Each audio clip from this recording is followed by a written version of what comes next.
Oke. Tadi Galon ada yang mau tanya sedikit?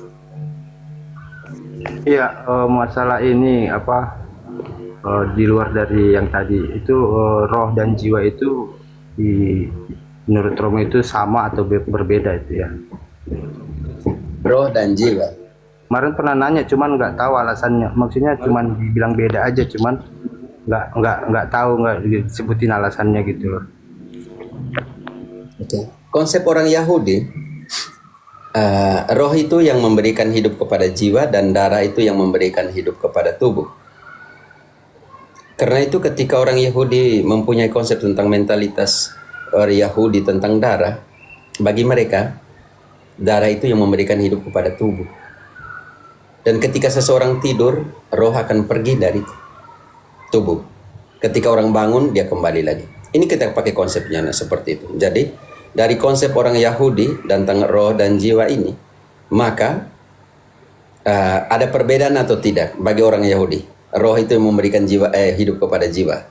Dari konsep itu dulu.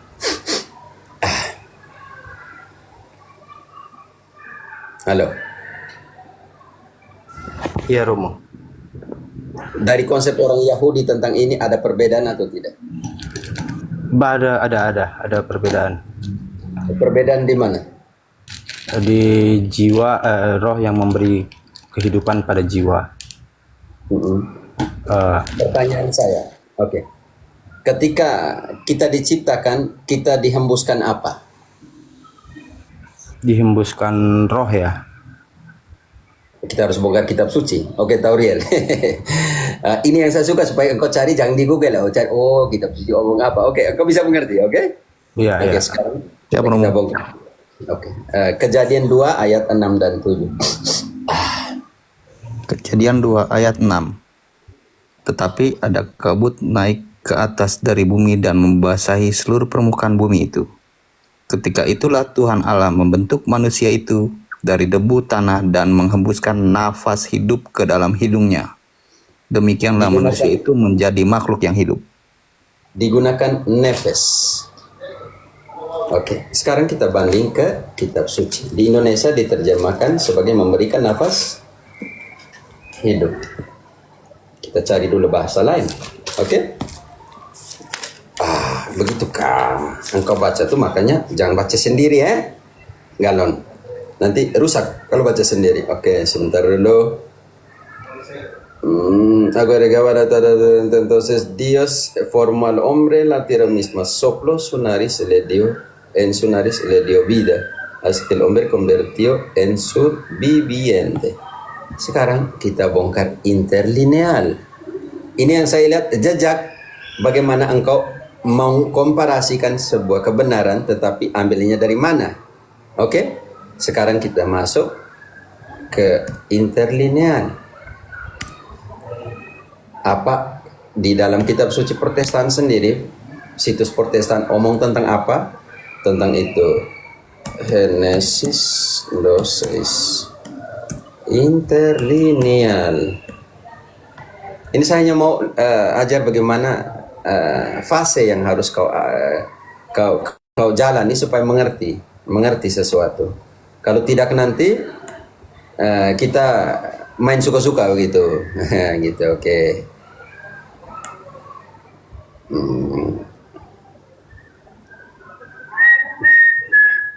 Jika nanti la tierra ayat 7-nya. Ini. Entonces el Señor modeló al hombre, aquí se suele, soplos en su nariz aliento de vida, nafas kehidupan. Tetapi aliento de vida ini di dalam Ibraninya apa, oke? Soplo y formó y en soplo el terreno del polvo hombre él fue aliento de vida. Kita lihat aliento, tapi aliento ini dia Ibraninya apa? Dia bilang neshamah. Oke, tetapi ini neshama diterjemahkan sebagai apa? Jiwa, roh, spirit. Di dalam bahasa Indonesia, di dalam bahasa diterjemahkan seperti ini. Jadi neshama itu artinya bida, hidup, alma, jiwa. dan semuanya itu. Jadi ini yang engkau harus melihat itu. Jadi mulai saat itulah manusia dikatakan makhluk hidup, karena Allah manusia dikatakan makhluk hidup. Tolong mute-kan dulu, Yolita. Oke. Karena Allah menghembuskan Nafas. aliento, nafas kehidupan. Nafas kehidupan ini dalam Ibraninya itu neshama, dalam Yunaninya artinya hidup, artinya alma, artinya roh, spirit dalam pengertian itu. Jadi dalam pengertian hal ini yang memberikan engkau hidup itu apa? Roh. Makanya Santo Paulus bilang roh lah yang memberikan hidup kan? Tubuh tidak. Sekarang engkau sekarang ke surga. Ke surga. Siapa yang ada di surga? Pertanyaan saya. Kalau dari Setelah engkau narasi meninggal nih. Setelah engkau meninggal nih. Sebelum kebangkitan umum nih. Apa yang ada di surga? Roh atau roh kembali ke Allah kan katanya. Oke, sekarang kita harus lihat siapa-siapa yang ada di surga. Ibrani, Taurian 12 ayat 23 atau dari 22 lah. Ibrani 12 ayat 22 ya. 23. Tetapi kamu sudah datang ke Bukit Sion, ke kota Allah yang hidup, ke Yerusalem sorgawi, dan kepada beribu-ribu malaikat, suatu kumpulan yang meriah, dan kepada jemaat anak-anak sulung yang namanya terdaftar di sorga, dan kepada Allah yang menghakimi semua orang, dan kepada roh-roh orang-orang benar yang telah menjadi sempurna. Kepada roh-roh orang benar yang sudah menjadi Sempurna. sempurna. Di sini dia tidak omong tentang alma, dia omong tentang pneuma, spirit. Roh-roh orang benar yang sudah disempurnakan. Karena itu harus dibedakan antara yang mana pneuma, yang mana alma.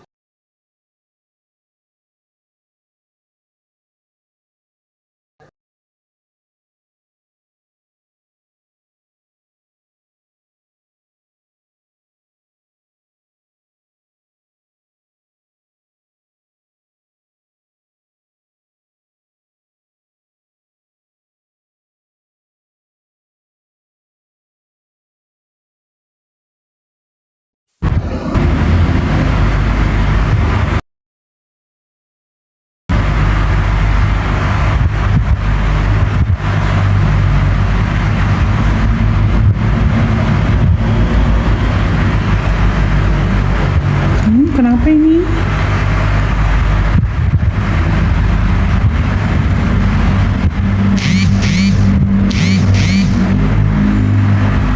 Nggak tahu. Kenapa ini?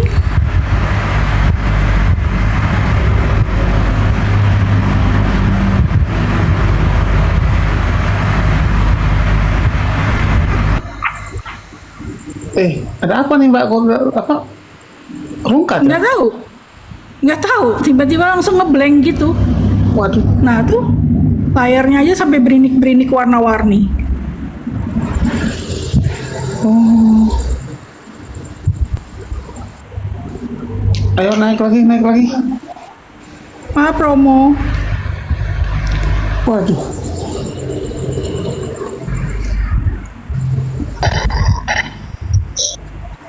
Enggak lah, orang pakai wifi. Tiba-tiba aja ngeblank langsung. Apa nggak dilapor sih?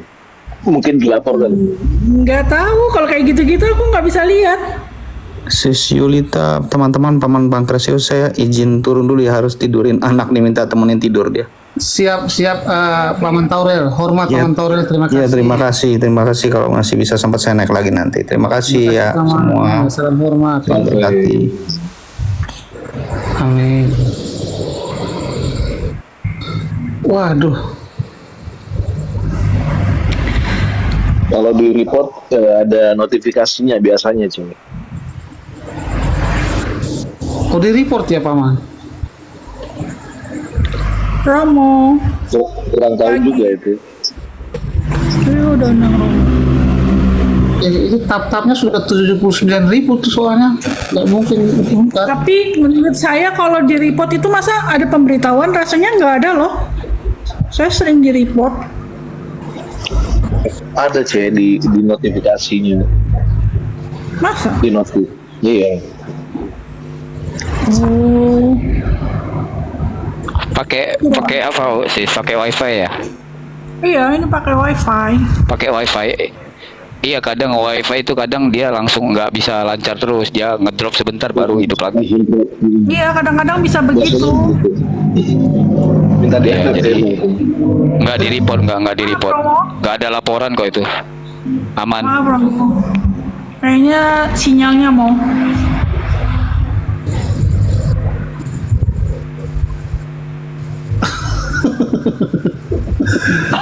Tes. Aduh, Mbak Handayani.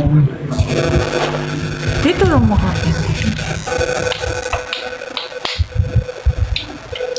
Romo udah bisa dengar suaranya. Oh ya, bisa. Kenapa tadi? Udah tahu kedip-kedip langsung blank. Jaringan Romo ngedrop wifi-nya.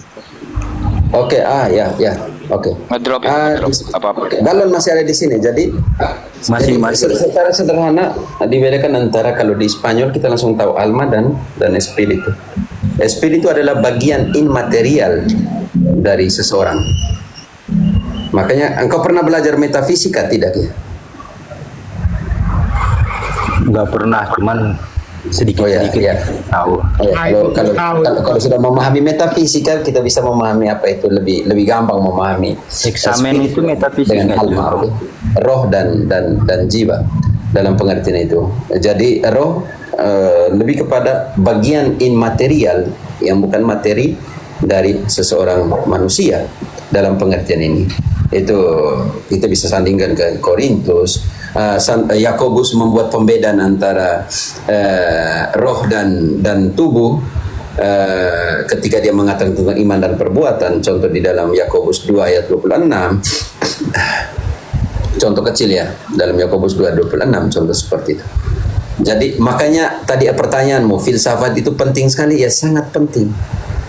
Karena ingat bahwa engkau sedang belajar hal-hal yang metafisika, keselamatan yang kau tidak bisa lihat dengan matamu. Engkau omong tentang Tuhan Allah yang kau tidak bisa lihat dengan matamu. Jadi tadi pertanyaan tadi, filsafat itu penting, ya penting.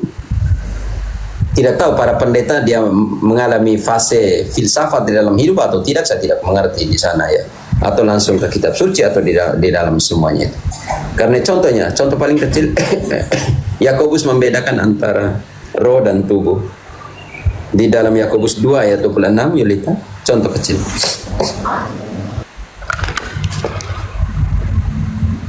Yakobus.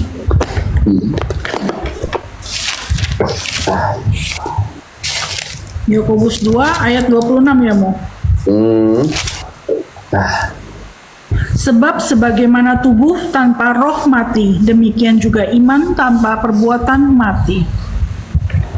Roh tanpa tubuh adalah mati, dan iman tanpa perbuatan adalah mati dalam pengertian. Jadi yang memberikan kekuatan hidup kepada tubuh itu adalah roh. Dalam pengertian spirit. Makanya Allah menghembuskan rohnya. Dan kepada para rasul juga dihembuskan Roh Kudus. Ada dua kesempatan di mana Allah menghembuskan. Kata menghembuskan, yang pertama di dalam Kejadian 2 ayat 6 dan 7, dan di dalam Yohanes ayat bab 20 ayat 21 sampai dengan 23, di mana Yesus juga untuk memberikan hidup kepada manusia, Allah menghembuskan rohnya kepada manusia, dan manusia dikatakan makhluk hidup. Dan untuk pengampunan dosa menjadi manusia baru, Yesus juga menghembuskan Roh Kudus. Lalu menghembuskan Roh Kudusnya dan mengatakan, terimalah Roh Kudus. Barang siapa kamu ampuni dosanya, dosanya diampuni. pengampunan dosa itu membuat engkau ciptaan baru, hidup baru, manusia baru. Butuh Roh Kudus, roh baru di dalam jiwamu, di dalam tubuhmu, di dalam hidupmu yang berdosa. Jadi kalau kita mau analisa semua, ada dua hal, ada dua kesempatan di mana Allah menghembuskan rohnya. Yang pertama, supaya menjadikan manusia makhluk hidup. Yang kedua, supaya menjadikan manusia makhluk baru. Dalam pengertian ini. Jadi ingat bahwa dalam determinasi atau akar kata, diksionnya tentang spirit itu dibedakan dengan alma. Alma itu lebih kepada manusianya, ya. Bukan soal bagian immortal, bukan immaterial dari seorang manusia, tetapi juga bagian dari materi dari manusia itu sendiri. Dia menjelaskan itu di dalam Kejadian 35 ayat 18, di dalam Yeremia 15 ayat 2, Lukas 12 ayat 26, dan semuanya itu. Jadi pertanyaan di sini bahwa antara alma dan spirit menurut Ibrani 4 ayat 12 tidak bisa dipisahkan. Ibrani 4 ayat 12. Yulita. Oh, Bang Tauriel ini ya sudah. Bang Tauriel sudah pamit turun untuk mau tidurkan anaknya. Sebab firman Allah hidup dan kuat dan lebih tajam daripada pedang bermata dua manapun. Ia menusuk amat dalam sampai memisahkan jiwa dan roh, sendi-sendi dan sumsum. Ia sanggup membedakan pertimbangan dan pikiran hati kita. Paulus dalam Ibrani tidak memisahkan bahwa jiwa dan spirit itu disatukan. Dan sabda itu yang memisahkan dalam pengertian, tapi tidak berkoneksi tanpa bisa memisahkannya dalam pengertian itu. Jadi secara sederhana kita mau katakan bahwa spirit, roh adalah bagian inmateri dari seorang manusia. Sedangkan alma atau jiwa dalam pengertian ini menurut Santo Paulus tidak bisa dipisahkan, atau dalam pengertian yang sangat sederhana kita katakan bahwa bagian materi, inmateri, dan materi dari manusia itu sendiri. Ini sudah lebih kepada filsafat, jadi tukang galau. Makanya saya pertanyaan saya, engkau melewati metafisika, filsafat ketuhanan atau tidak, ini jadi persoalan juga. Iya, saya sering bereksamen juga si Romo. Kadang-kadang juga nggak sering sih, kadang-kadang memikirkan juga terlalu jauh lah mikirnya gitu loh Romo. Ya, tapi ingat ini, Santo Agustinus juga yang sama yang seperti yang kau buat. Dia jalan di pantai, dia mau isi misteri Allah di dalam kepalanya yang kecil. Lalu ketika ketemu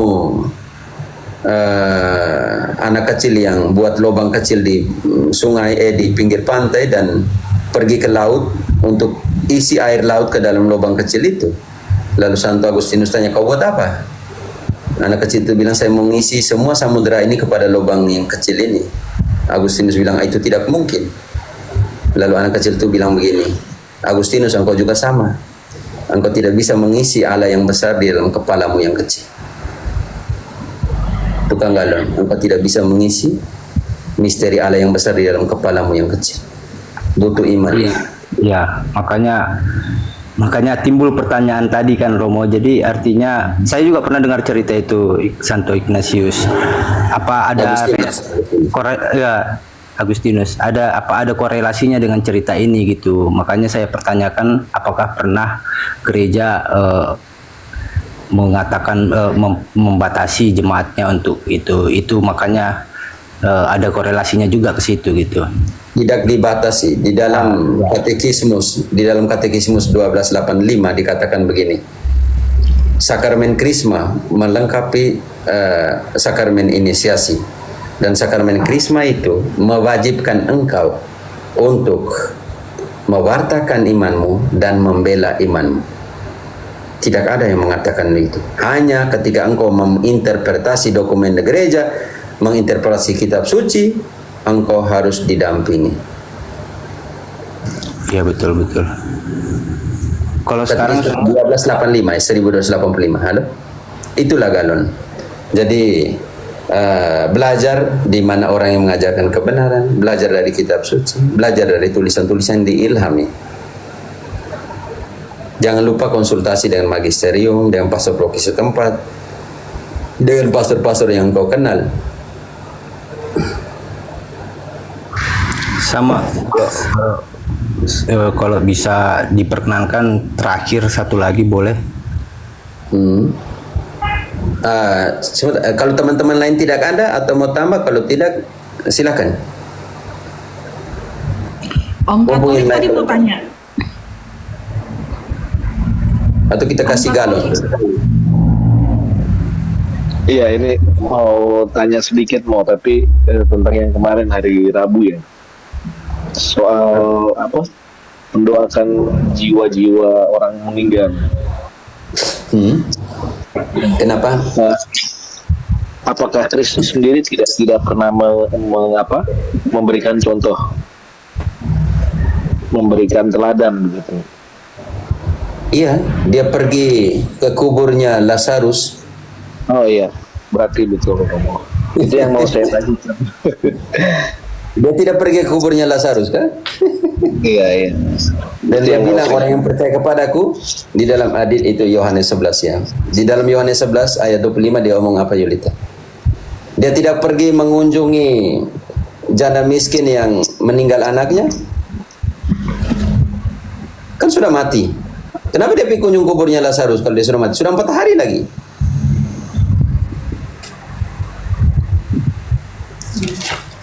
Contoh, Yesus kunjung kubur orang mati. Oke, lanjut. Yulita, Yohanes 11 ayat mulai dari 25. Jawab Yesus kepadanya, "Akulah kebangkitan dan hidup. Siapa yang percaya kepadaku, ia akan hidup walaupun ia sudah mati. Dan setiap orang yang hidup dan percaya kepadaku tidak akan mati selama-lamanya. Percayakah engkau akan hal ini?" Jawab Marta, "Ya Tuhan, aku percaya bahwa Engkaulah Mesias, Anak Allah yang datang ke dalam dunia." Sesudah berkata demikian, ia pergi memanggil saudaranya Maria dan berbisik kepadanya, "Guru ada di sana, dan ia memanggil engkau." Mendengar itu, Maria segera bangkit lalu pergi menemui dia. Namun, waktu itu Yesus belum sampai di kampung itu. Ia masih berada di tempat Marta mengunjungi dia. Ketika orang-orang Yahudi yang bersama Maria di rumah itu untuk menghiburnya, melihat bahwa Maria segera bangkit dan pergi keluar, mereka mengikutinya karena mereka menyangka bahwa ia pergi ke kubur untuk meratap di situ. Oke, tahan dulu. Kebiasaan orang Yahudi pergi ke kubur untuk meratap. Kebiasaan orang Yahudi pergi setiap tahun, mereka mengulangi 4 kali perayaan untuk orang-orang yang sudah meninggal. Jadi kalau bilang orang Yahudi tidak mendoakan orang mati, itu tukang tipu. Makanya Yudas Makabeus mengirimkan doa untuk orang-orang yang sudah meninggal sebagai perayaan besar di Yerusalem di dalam 2 Makabe 12 ayat 44 untuk 5. Lanjut dulu Yulita. Nanti mereka pergi. Itu kebiasaan orang Yahudi pergi meratapi di kubur. Lanjut. Dan orang Yahudi pikirnya Marta dan Maria pergi dan mereka mau ikut. Oke, lanjut. Setibanya Maria di tempat Yesus berada dan melihat dia, sujudlah ia di depan kakinya dan berkata kepadanya, "Tuhan, sekiranya engkau ada di sini, saudaraku pasti tidak mati." Ketika Yesus melihat Maria menangis dan begitu juga orang-orang Yahudi yang datang bersama dia, kesalah hatinya, ia terguncang dan berkata, "Di manakah kamu baringkan dia?" Jawab mereka, "Tuhan, marilah dan lihatlah." Lalu menangislah Yesus. Kata orang-orang Yahudi, "Lihatlah, ia sungguh mengasihi dia." Namun beberapa orang di antaranya berkata, "Ia yang mencelikkan mata orang buta, tidak sanggupkah ia bertindak sehingga orang ini tidak mati?" Yesus sekali lagi kesal, lalu pergi ke kubur itu. Kubur itu sebuah gua yang ditutup dengan batu. Kata Yesus, "Angkat batu itu, Marta." Saudara orang yang meninggal itu berkata kepadanya, "Tuhan, ia sudah berbau, sebab sudah 4 hari ia mati." Jawab Yesus, "Bukankah sudah kukatakan kepadamu, jikalau engkau percaya, engkau akan melihat kemuliaan Allah." Dan sekarang Mereka kita pun menang- lihat Yesus kunjung kuburnya Lazarus, dia doanya seperti apa? Mereka pun mengangkat batu itu, lalu Yesus menengadah ke atas dan berkata, Yesus "Bapa." berdoa tidak? Yesus berdoa tidak? Oke, Bapa, "Aku mengucap syukur kepadamu karena engkau telah mendengarkan aku. Bapa, aku mengucap syukur kepadamu karena engkau telah mendengarkan aku. Lanjut. Aku tahu bahwa engkau selalu mendengarkan aku, tetapi oleh karena orang banyak yang berdiri di sini mengelilingi aku mengatakannya supaya mereka percaya bahwa engkaulah yang telah mengutus aku." Tahan dulu, Katolik Apostolik. Yesus berdoa di depan kuburnya Lazarus. Ya, Dia berdoa, mengucap syukur kepada Allah. Dan ayat selanjutnya apa? Yesus Tuhan ini, apa kata dia di depan kuburnya Lazarus? Apa kata dia kepada Lazarus? Sesudah berkata demikian, berserulah ia dengan suara keras, "Lazarus, marilah keluar." Selesai. Setelah itu Lazarus keluar dan semuanya. Oke, karena dia Tuhan Allah. Artinya Yesus pergi kunjung kuburnya Lazarus. Iya, mendoakan depan kuburnya. Iya, membangkitkan dia. Iya. Kalau Yesus sudah tunjuk teladan seperti itu, Katolik Apostolik, kenapa kita ini manusia tidak yang ikut Kristus tidak buat? iya betul Romo. Karena selama ini kan cuma Onesiphorus ya yang jadi contoh gitu. Pastor Paulus. Bahkan Kristus sendiri melakukannya ya, Romo. Ada yang bilang bibir tebal. Tidak apa ini? Mau kah bibir tebal? Ambil sah. Tema akademis sedikit ya. Ya, bibir tebal. Mau bola apa juga mau bibir tebal. Tuan Sukasi juga mau bilang apa ya? Oh, minta di blok gitu orang kayak gitu. Dia iri hatimu. Ini, tidak apa ini juga. Saya pasang ini sedikit supaya keringkan begitu. Basahi sedikit. Tidak tema lagi kah? Omong tentang bibir lagi. Aduh, resah.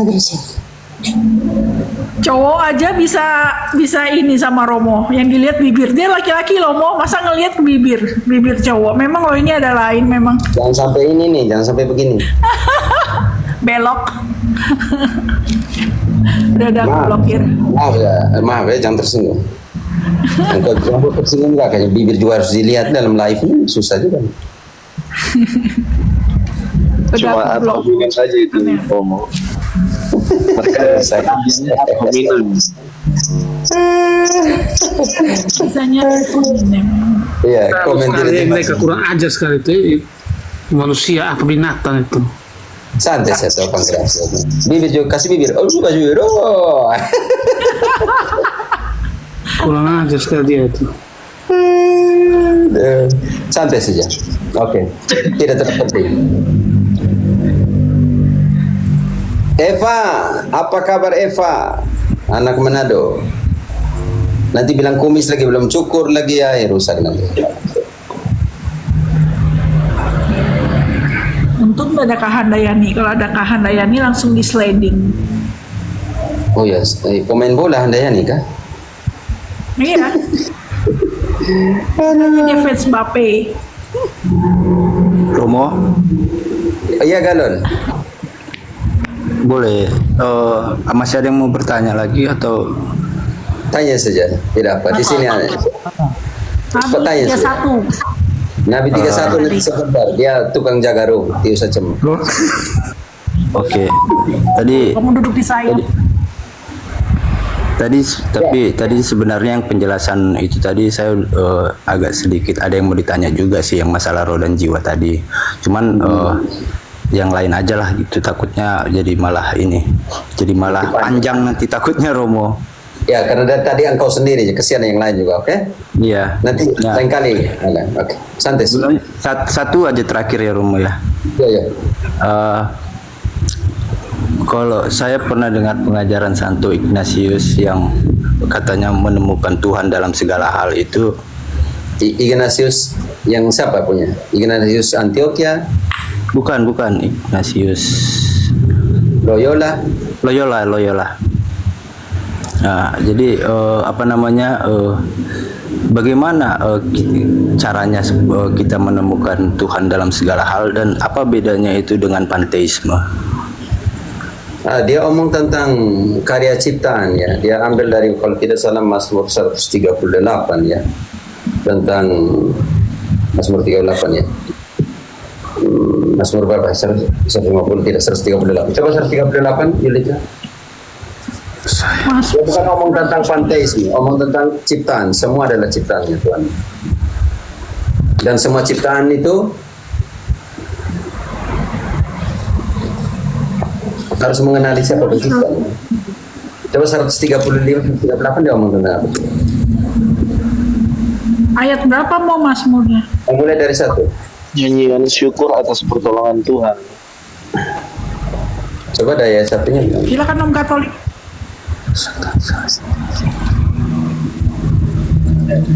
Dari Daud, aku hendak bersyukur kepadamu. Bukan itu. Mazmur Ayat berapa Om? bukan 138 berarti itu. Bentar ya.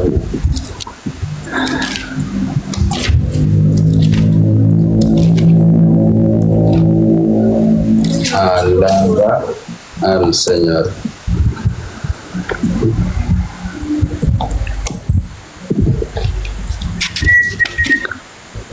Tadi saya bilang 138 ya, 148 lah. Maaf.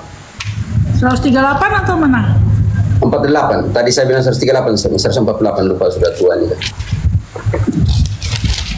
148. Mulai dari Terakhir. tidak 150 terakhir. Langit dan bumi, pujilah Tuhan yang perikopnya. Ya, semuanya. Itu yang Haleluya. masuk pertanyaan dalam itu yang Santo Ignatius bukan omong tentang panteisme. Ada pendasaran biblisnya di 148 Mazmur. Haleluya, pujilah Tuhan dari langit, pujilah Dia di tempat tinggi. Pujilah Dia, hai segala malaikatnya, pujilah Dia, hai segala tentaranya. Pujilah Dia, hai matahari dan bulan. Pujilah Dia, hai segala bintang yang benderang. Oke, selesai dulu, cukup dulu di situ. Ini yang kau maksudkan, Kak Galon? Iya, dalam segala hal. Semua ciptaan Tuhan memuji Allah, selesai. Bukan panteisme. Oh iya. Bisa mengerti? Bisa. Ada Mazmurnya Santo Fransiskus Assisi dulu, saudara bulan dan apa semua ya karena ciptaan kan.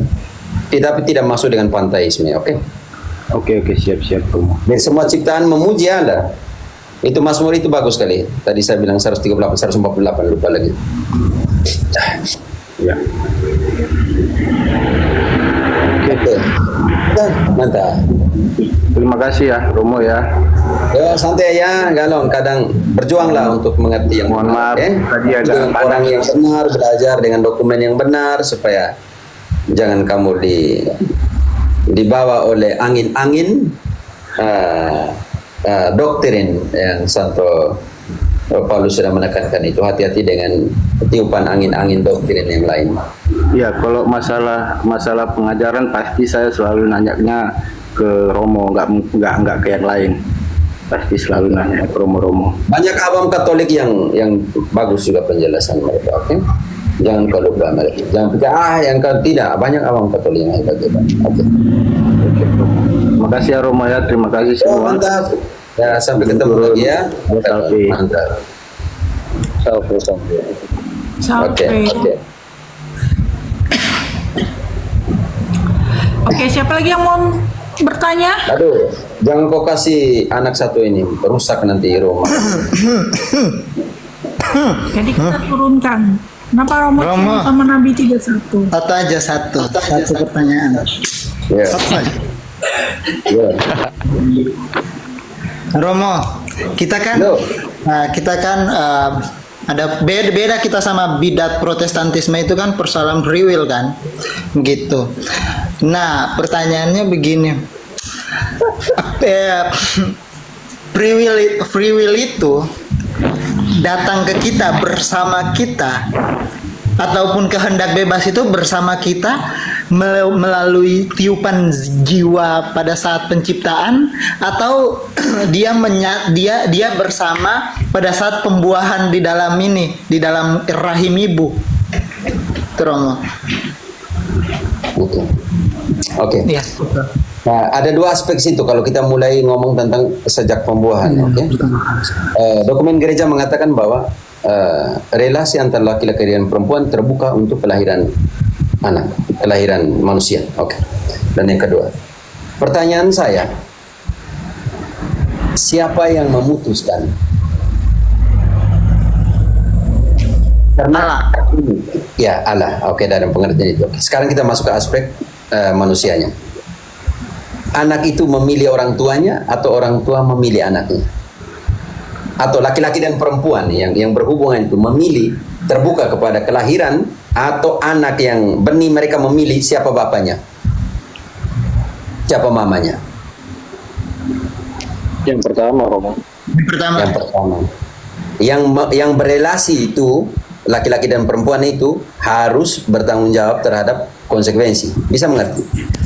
Iya, bisa. Sekarang mulai dalam proses kehendak bebasmu, yang pertama adalah keputusan dari laki-laki dan perempuan itu. Tetapi di sini ada permainan berbahaya, yaitu namanya aborsi. Ketika dengan kehendak bebasmu engkau mengambil hak hidup dari orang lain. Karena kebebasanmu, engkau mematahkan kebebasan hidup dari seseorang. Karena itu kebebasan selalu disandingkan dengan tanggung jawab. Bayangkan, sejak pembuahan fetus, sebelum jadi fetus ya, masuk dalam proses pertama, pertemuan antara sel telur dan sperma, ovarium dan semuanya itu. Di situ sudah ada keputusan untuk hidup secara bebas atau belum? Nah, itu pertanyaannya.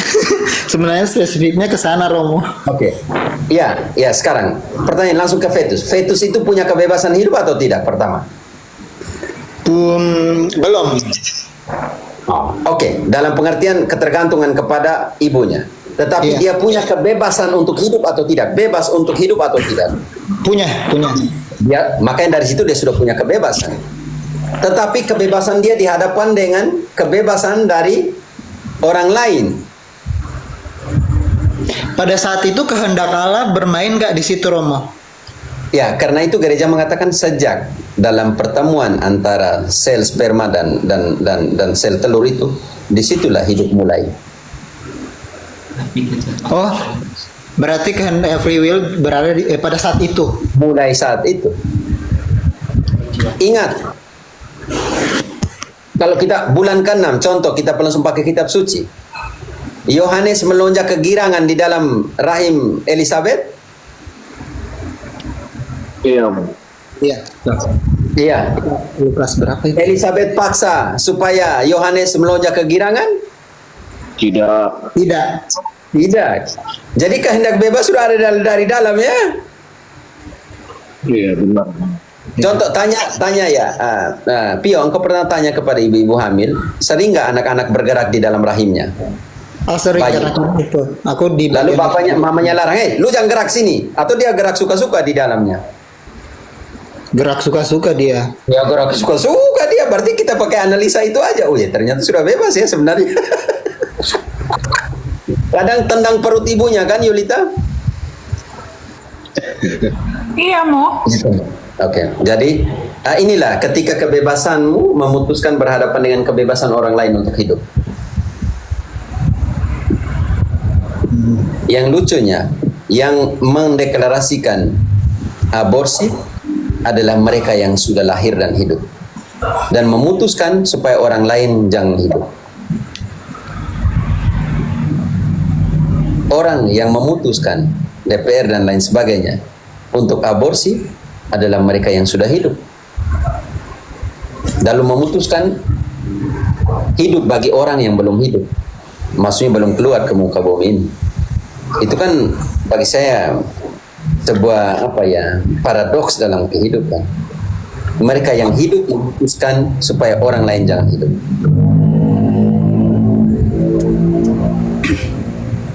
Dan kalau kita mau lihat bahwa sperma yang paling kuat akan mencari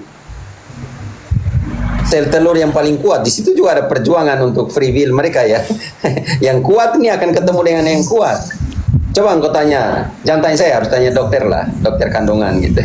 Sperma yang paling kuat akan tembus untuk cari sel telurnya. Romo,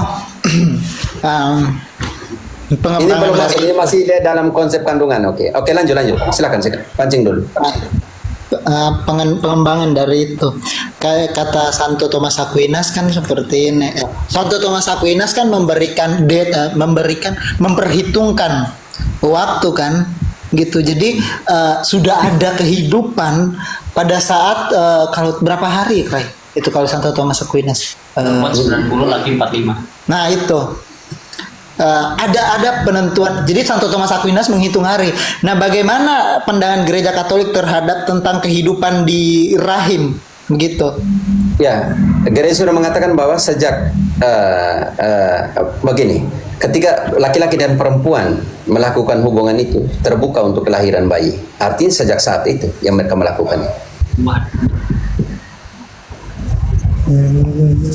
Jadi pas pembuahan di rohani ada masuk. Nah, Bisa gimana mau kalau dengan pandangan gereja juga mau yang ada sepasang suami istri, ini ada ceritanya nih di TikTok, dia Katolik, 9 tahun tidak mempunyai anak, kemudian dia berdoa rosario katanya, tapi dia melakukan bayi tabung dan dia menganggap dia mendapat bayi tabung. Apapun inseminasi tidak diperbolehkan oleh gereja. Jiwanya. Menentang kodrat. Selesai. Itu bukan dari Allah. Berarti itu bukan karunia dari Allah, mah. Ajaran gereja Bukan tidak. tanda. Ajaran gereja tidak memperbolehkan inseminasi. Memaksakan penciptaan. Walaupun kesaksian hidup seperti itu. Coba tanya gereja, tanya ke Bapak Uskup, pasti. Iya, makanya saya bingung kan. Jadi Dalam gereja kita tidak ada pembenaran. Tapi dia berkata setelah berdoa rosario jadi gitu loh, karena selama ini nggak pernah jadi inseminasi pembuahan itu. Oke, inseminasi artifisial tidak, bagi gereja tidak. Bayi tabung Bagaimana tidak. kalau ini Romo ada yang tanya, bagaimana kalau salah satu dari suami istri mandul? Ya tidak bisa, itu konsekuensi kamu sudah memilih dan menikah, tetap dengan itu, doa sampai yang itu dapat. Kalau tidak dapat, tidak bisa, tidak usah. Karena Coba itu, terus. Bisa mengatakan tujuan perkawinan gereja adalah kebahagiaan berdua dulu. Setelah itu baru reproduksi. Dan apa ya Romo? Kadang-kadang umat kita ini mental proti. Apa-apa kesaksian akhirnya pengalaman sendiri dijadikan pembenaran. Hasil akhir kan pica-pica, linca-linca di situ. Karena terlalu banyak terlalu banyak sekte, terlalu banyak inovasi pribadi, kan tafsiran pribadi selalu menjadi utama ya. Oke. Ini penting sekali jadi teman-teman.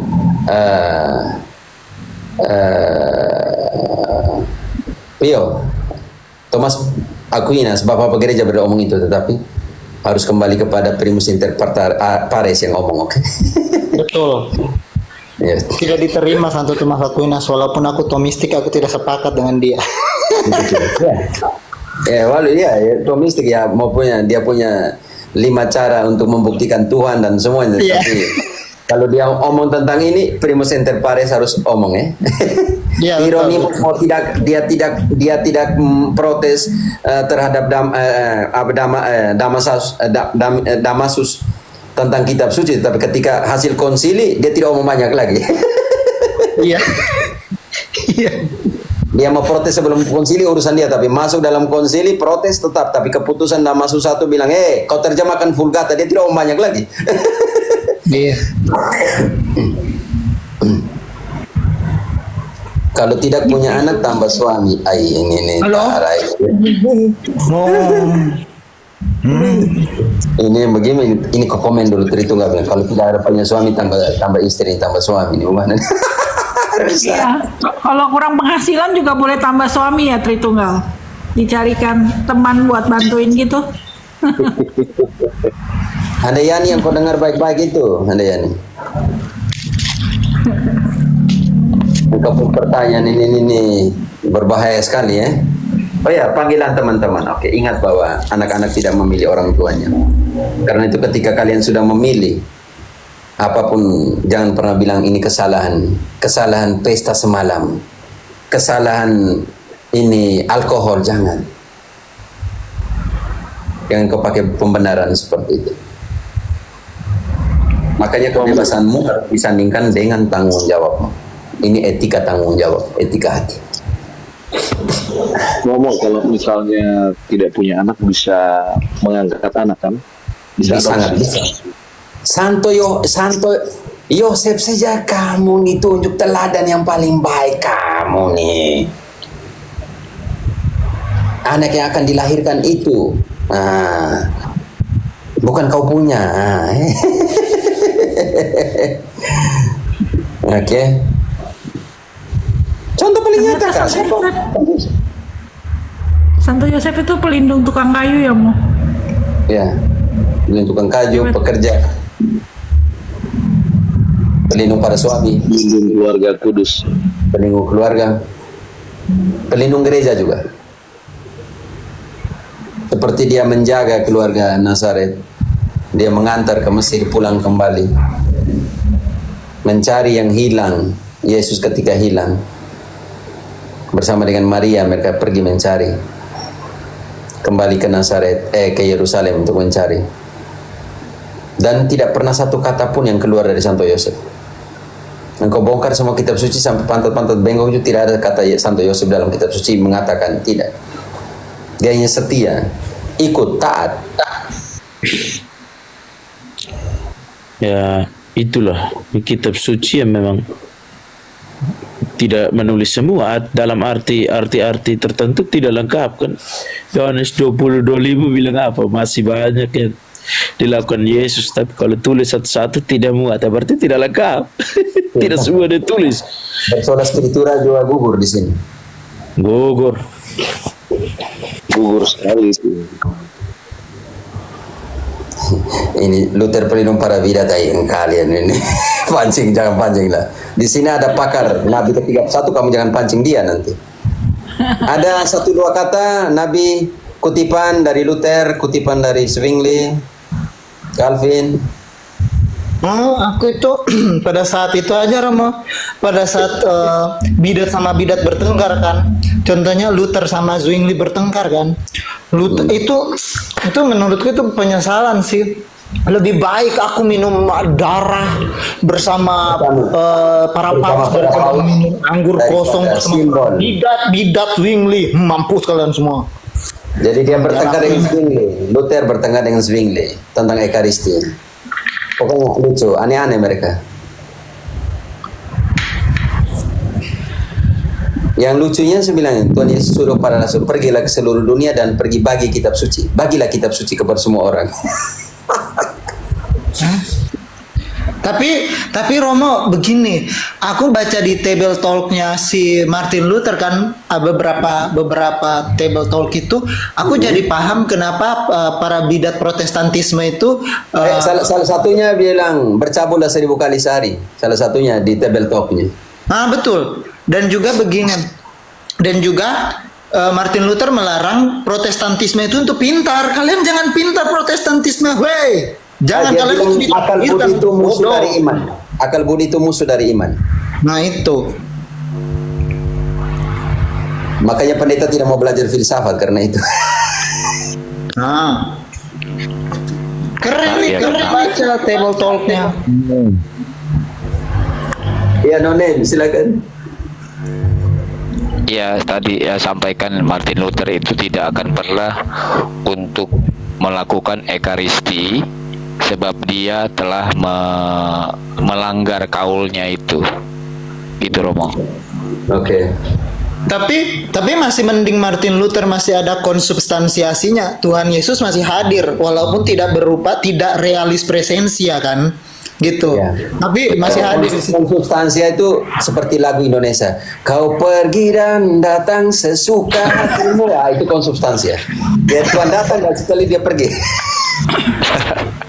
Kejamnya di Tapi itu ya, Martin Luther sendiri juga kan Romo masih menghormati Bunda Maria. Tapi yang bidat-bidat ini dia tidak mengerti sama sekali. Dan Martin Luther omong tentang patung itu bagus. Patung, gambar, ukiran adalah Injil bagi orang miskin. Karena mereka tidak tahu baca kitab suci, tapi melihat patung hati kudus Yesus, patung Bunda Maria, mereka oh ini fakta biblis. Tapi Romo kadang saya berinspirasi seperti ini Romo. Andai saja Martin Luther setelah keluar dari gereja Katolik dia tidak menikah, mungkin itu menjadi bisa tandingan itu Romo. Cuman tapi tidak bisa. Dia bukan uskup, dia tidak bisa mentabiskan.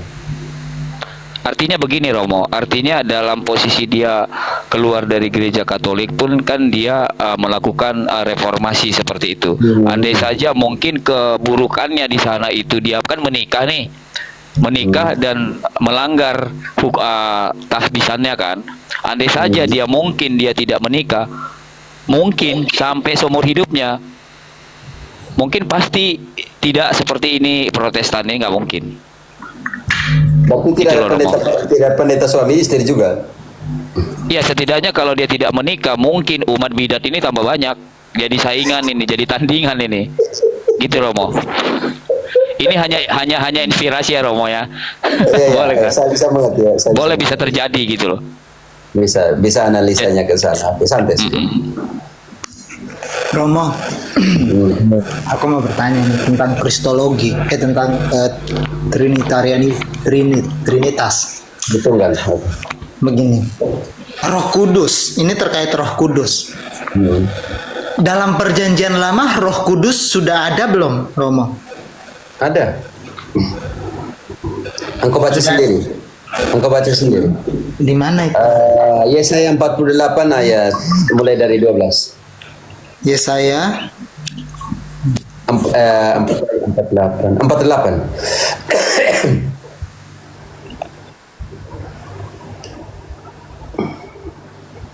Engkau baca atau yang lain?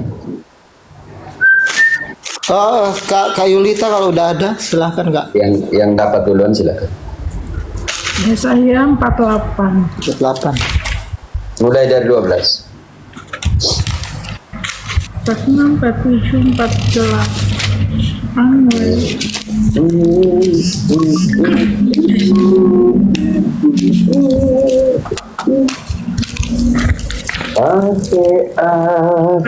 Mulai dari 12.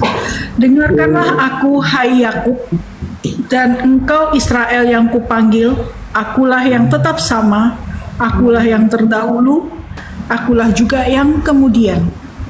Oke, akulah Alfa dan akulah Omega. Oke, lanjut. Tangankulah yang meletakkan dasar bumi dan tangan kanankulah yang membentangkan langit ketika aku memanggil mereka semua bermunculan. Berhimpunlah kamu sekalian dan dengarlah. Siapakah di antara mereka memberitahukan semuanya ini? Tuhan mengasihi dia.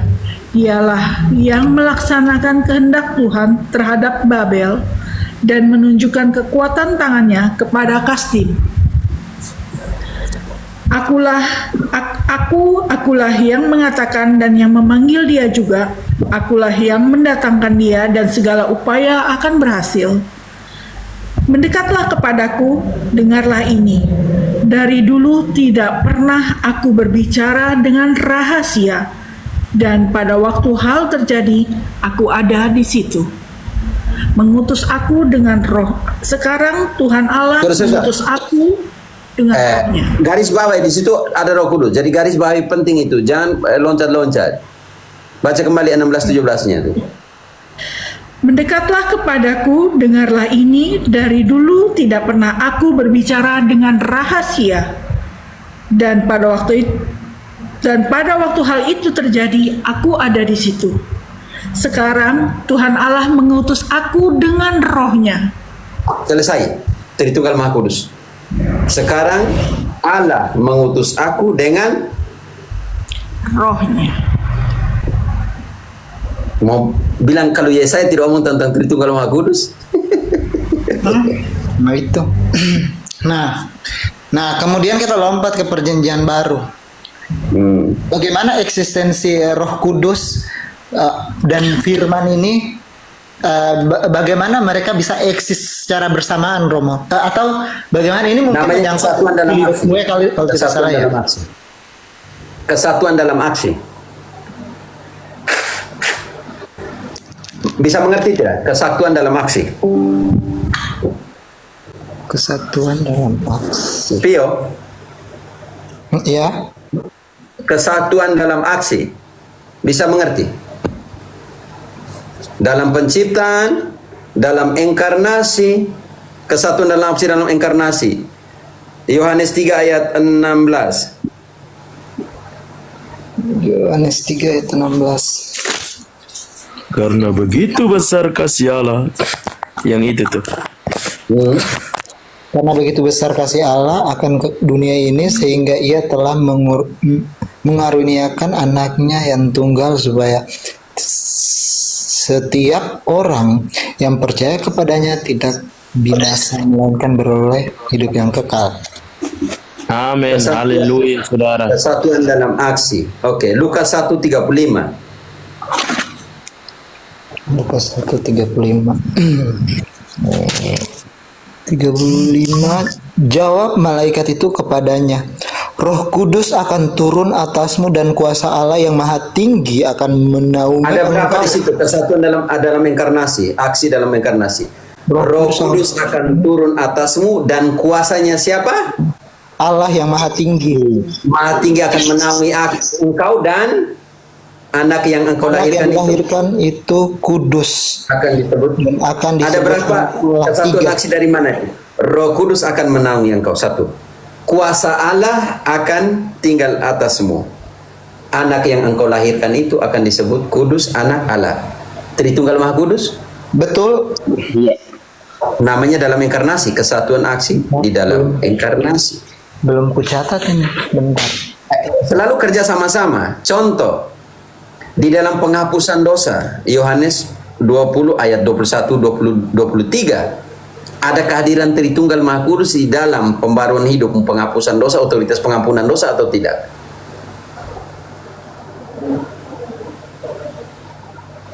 Yohanes 20 21 23. Yohanes 20. Maka kata Yesus sekali lagi, damai sejahtera bagi kamu.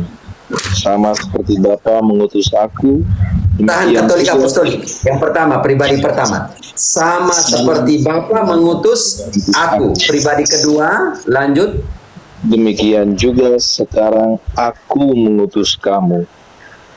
Dan sesudah berkata demikian, ia mengambusi mereka dan berkata, terimalah Roh Kudus. Seperti Bapa mengutus aku mengutus kamu. Terimalah Roh Kudus. Barang siapa kamu ampuni dosanya, dosanya diampuni. Kesatuan aksi di dalam sakramen rekonsiliasi. Kesatuan aksi di dalam pembaptisan. Matius 28 ayat 19. Baptislah mereka dalam nama Bapa dan Putra dan Roh Kudus. Roh Kudus. Kesatuan aksi di dalam penebusan, Ibrani 9:14. Bongkar semua kesatuan aksi yang kau bilang kerja sama-sama mereka.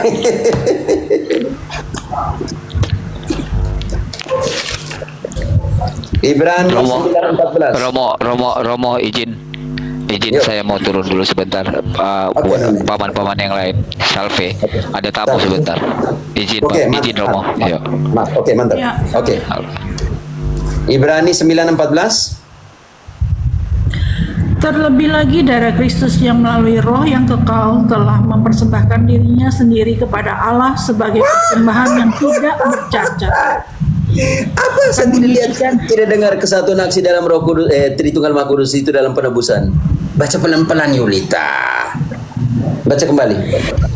Terlebih lagi darah Kristus yang melalui roh Dulu, yang kekal. darahnya siapa?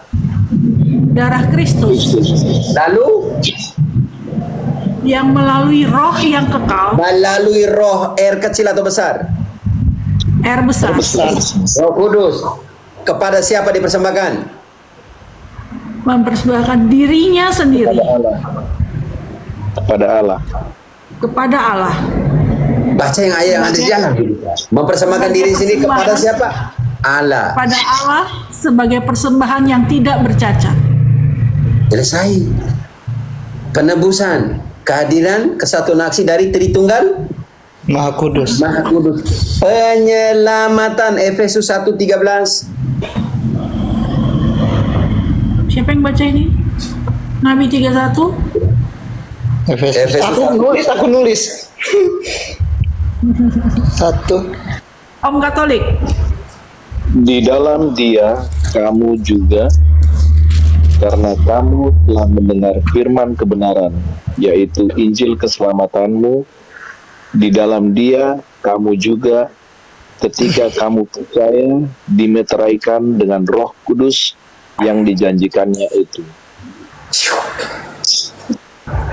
Kesatuan aksi dalam keselamatan, dimeteraikan oleh Injil keselamatan di dalam roh. Mau bilang apa lagi? Di dalam gereja yang satu ada Tritunggal Maha Kudus, Efesus 4:4 sampai dengan 6. Satu gereja dalam satu roh, dalam satu Tuhan, dalam satu Bapa yang sama Baptisan. dan satu. Dalam satu baptisan, dalam satu iman. Berarti mulai ayat 4 dimulai dengan dalam satu tubuh, satu gereja. Ada kehadiran siapa di sana? Efesus 4:4 sampai 6. Tritunggal Maha Kudus atau tidak di dalam kesatuan gereja. Satu gereja itu ada kesatuan aksi dari Roh Kudus. Mau pembuktian? Efesus 4:4 sampai 6. Satu tubuh dan Oke, satu tubuh, satu gereja. Di dalam satu gereja ini ada apa, Om Yulita? Katolik ini. Satu tubuh dan satu roh, sebagaimana kamu telah dipanggil kepada satu pengharapan yang terkandung dalam panggilan. Tahan dulu, Satu tubuh. Yulita. Satu tubuh, satu gereja dalam satu roh. Pneuma, satu sudah ada pribadi yang satu yang namanya Roh Kudus. Pneuma, satu roh. Lanjut.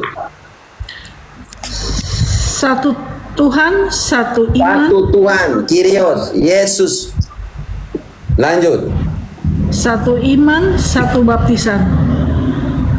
Satu Allah Dan- dari Bapa, satu Allah Satu dan Allah Bapa. dan Bapa dari semua oleh semua semua. Allah. Jadi Tunggal Maha Kudus ada di dalam satu gereja. Kesatuan dengan gereja. Tidak omong berpisah dari gereja. Ini penting dalam regenerasi, dalam doa. Doa ini enak banget ya. Dalam kesatuan Tritunggal Maha Kudus dalam doa 6 Yohanes 16:23. Om Katolik aja, Om Katolik. Yohanes berapa, Romo? 16:23.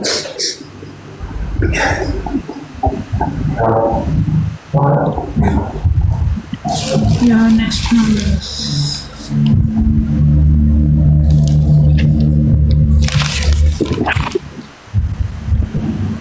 Udah ketemu. Dan Pada pada hari hari itu, itu, ya Om Katolik aja, Om Katolik udah ketemu ya? Ya Om Katolik. dan pada hari itu kamu tidak akan menanyakan apa-apa kepadaku. Aku berkata kepadamu, sesungguhnya segala sesuatu yang kamu minta kepada Bapa akan diberikannya kepadamu dalam namaku. Sampai sekarang kamu belum meminta sesuatu pun dalam namaku. Mintalah, maka akan kamu menerima, supaya penuhlah sukacitamu. Semua ini kukatakan kepadamu dengan kiasan. Akan tiba saatnya aku tidak lagi berkata-kata kepadamu dengan kiasan, tetapi berterus terang memberitakan Bapa kepadamu. Pada hari itu kamu akan berdoa dalam namaku, dan tidak aku katakan kepadamu bahwa aku meminta bagimu kepada Bapa, sebab Bapa sendiri mengasihi kamu, karena kamu telah mengasihi aku dan percaya bahwa aku datang dari Allah. Aku dari Bapa, dan aku datang ke dalam dunia. Aku meninggalkan dunia pula dan pergi kepada Bapa. Jawaban juga untuk unisitarian. Dia datang dari Bapa dan kembali kepada Bapa, tapi bukan dikatakan dia adalah Bapa. Kalau itu harus dirubah. Aku datang dari Bapa yang adalah aku, dan setelah semuanya aku kembali kepada Bapa dan adalah yang adalah aku. Kan bingung. Oke, saya tidak mau masuk ke unisitarian. Tetapi ingat bahwa salamnya Paulus juga menyalami dalam Tritunggal Maha Kudus ya. Salamnya Paulus itu yang kita pakai di dalam misa itu salam Tritunggal.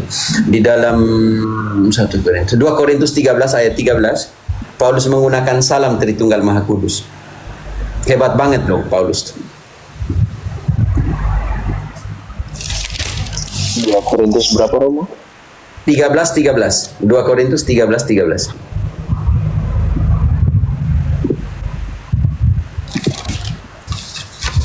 Kasih karunia Tuhan Yesus Kristus dan kasih Allah dan persekutuan Roh Kudus menyertai kamu sekalian.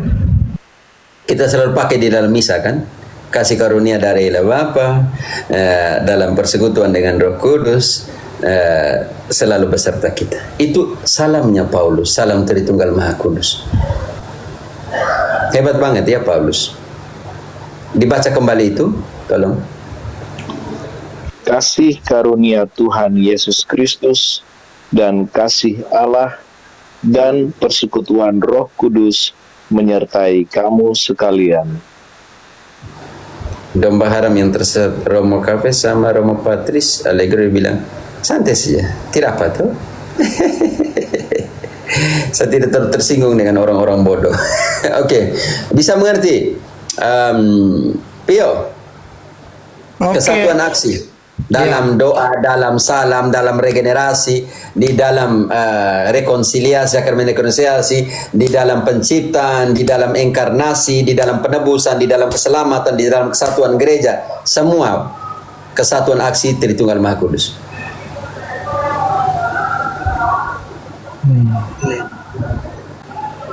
Begitu ya? Begitu. Nah, di Markus saya ajak diskusi tatap muka, di Bali dia tolak. Galak engkau nih.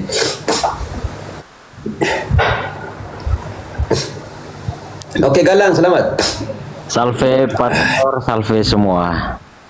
Salve. Salve Galang. Kalau semua di Markus bawain cermin Bang Galang. Saya ngajak dia, saya bilang tidak usah kita diskusi lah, kita ngopi di kafe kah atau ngebir di pantai sambil diskusi ringan juga dia tolak kan. Kasih dia kaca. Ketemu. Siap. Kaca pembesar. Ternyata dia takut sama awam Katolik ya. Biar berkaca. Oke. Yang bahasa Jepang, Cina tadi di atas saya bingung gitu. Frater Abana. Frat. Oh, Iya, frater apa? frater bicara nama ini kita. Halo Romo. Frater Hiragana. Namanya Nama ini pakai nama Jepang atau nama apa ini? Iya, nama Jepang Romo. Sorry Romo. Hanya orang-orang beriman yang tahu. Ya, suka bahasa Jepang pasti ini. Saya penggemar ini zaman dulu Satria Baja Hitam, Romo. Oh, Satria Baja Hitam. Oke, mantap. Yang mata itu tuh mata merah-merah gitu. Ya, Satria Belalang dulu. Oh, itu Satria Belalang. Benar. Berarti suka menyamar Vina nih, sembarang-sembarang Vina nih. Ya memang saya memang dari kecil sudah menggemari Jepang, memang lebih hero-heronya, pahlawan-pahlawannya itu keren-keren. Oh, samurai dan kawan-kawan maksudnya. Saya lebih kepada samurai tapi yang real ya, yang The Last Samurai. Samurai yang Ronin tuh ya, Romo. Yang Ronin, ya 47 Ronin ya gitu. Ya ada satu film yang tentang misi kan yang di Jepang itu, tapi saya masih cari, sekarang sudah susah ya dapatnya. Yang mana, Romo? Yang misi, namanya misi yang Jepang punya tuh, yang Yesus. Oh, ini film Silence tuh kah? Yang Silence. Martin Scorsese. Itu. Masih film sudah dicabut belum? Masih ya, masih ya, filmnya masih ada ya? Ada, sudah bisa download kok, Romo. Oh, di mana tuh downloadnya nanti? Romo coba cari di LK21, kayaknya mungkin masih bisa deh. Netflix tidak ada ya? Kayaknya nggak ada, Romo. Itu terbatas kayaknya, kalangan terbatas saja itu. LK21 ya? Yang Silence. Indonesia ya? Silence itu judulnya. Oke. Oh, tapi itu masuk di Google di apa nih? Tapi di Google ya? Ya. Jadi larinya ke Google Play. Situs nonton Korea terlengkap. Oh, ini film Korea nih. Oh, di situ ada ya. Coba saya tes cari nanti. Oke. Ada. Nanti Romo cari saja. Ada kok. Oke, saya mau kembali. Pernah nonton sih sebenarnya, hanya mau kembali lagi. Oke, Silence. Yang logonya itu ada misionaris yang diikat itu. Iya. Saya pernah nonton itu. Masih cari lagi nih. Oh, ini apa itu, live drum LK21. Coba nanti saya cari deh kalau gitu.